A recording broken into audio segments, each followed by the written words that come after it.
Time to sharpen the blades. Okay, today we're going to have a look at a couple of different attack patterns that are going to help you in self-defense. And I'm also going to look at a scenario for a martial artist. So what we're covering today, we're covering a scenario for a person in the street, like myself, or a martial artist. Now, we've got an attack that's coming at us. Maybe it's got past our defenses of get back, or whatever we try to, we try to cover up, try to do the peekaboo, they've got us down, okay? Now, if you find yourself in a position where you're on the floor, in this position, okay, and you've got somebody in front of you and they're going to give you a kick in the face, right? What you really want to rely on are the elbows. In most instances, when somebody gets beaten up, they will normally go into this fetal position like this and cover themselves up for protection. It's just a natural thing that we do. It's a gross motor skill. We all do it in times of trouble.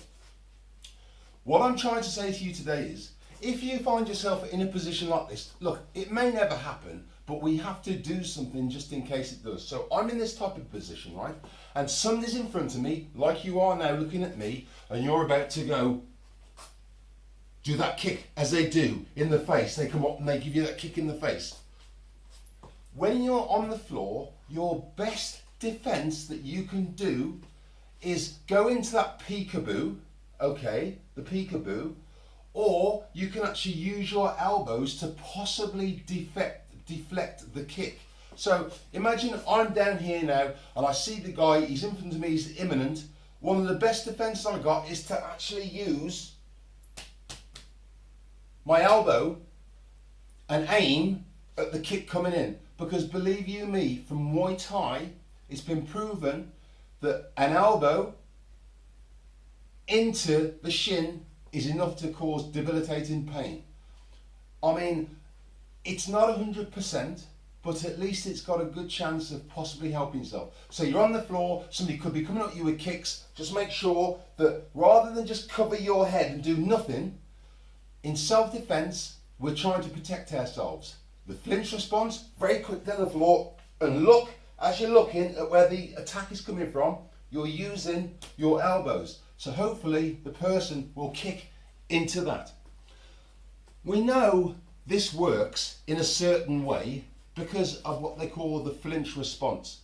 If you look at pathology of accidents, when people go for the windscreen, their flinch response is so fast, it's registered in 0.14 of a second. So it is so fast that the trauma is normally on the front of the hands. If you look at stabbing victims, same again. The person with a knife comes at them. Even the larger lady at the local liquor store, the booze store, somebody comes at her with a baseball bat or a knife, she goes up, pathology shows damage here. Now, secondly, we're going to look at this. In martial arts, we have a thing called Buji. Now, Bruce Lee had this analogy, right? If I throw a punch, look at the distance, right? But automatically, if I put my fingers out, I've gone further than the punch. And to make that even more closer in proximity to the person's face, if I twist my body, so I show you from this angle, there's the punch coming in at me, there's my reaction, and if I lean into it in this type of stance, so I'm not going to fall over, I'm not going to overcompensate and fall forward, I've got a much higher probability of hitting that person in the eye or in the face than they have of actually reaching me with that punch. So working on that analogy, somebody comes at you and they're getting quite violent. This is a scenario for the untrained people. You can do this kick, right? Now that kick is just an inside step to the shin, as you can see. It's like kicking a ball. You did at school, like that, passing the ball. So just imagine passing the ball kick. They're coming at you like this, and you go. To those that are slightly more advanced, you can do that, which is a version of a side kick. Okay? You can do that anyway. You can just lift it like that, or you can actually do it as in the kick itself with a bit of a chamber. Now, if you combine those two, so you're non-trained, you're a non-martial artist, and somebody's coming at you, palm heel. See that? So they're coming at you, palm heel strike, right to the face, followed through to the shins. So, very good. If you're a martial artist and you want to go a little bit further and more damage, so jab, side kick. Now, I'm going to show you how to combine those two with what we did earlier in the series. Now, as you know, jab, right cross.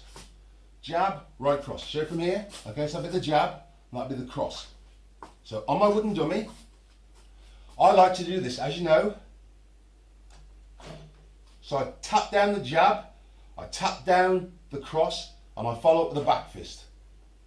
Now, adding to that, we're going to go like this. We're going to go eye jab, shin kick, eye jab, shin kick. See? So there you see, combining those combinations. Jab, shin kick,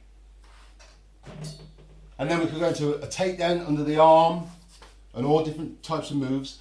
But that is just giving you some idea of how you can add very slowly one thing onto another. So, guy comes at you, the martial artist. Jab, low shot, block the jab, the cross, back fist. You're a non-martial artist, palm heel, shin kick. Any type of movement. You don't have to be perfect on this. We're just using a generic movement that's like swimming, remember? Because ultimately, at the end of the day, if somebody comes at you like this, or they grab at you, that simple movement is going to work. See? Just that slap down is going to work. But when you take it a bit further, okay, you're like jab, jab. So combining those combinations together has great effects and may possibly save your life in the street. Okay, this is Prince, UK Self-Defense Green. Hope you enjoyed that one. I'm so happy for my subscribers. We're like a big family. God bless to you all. Yeah.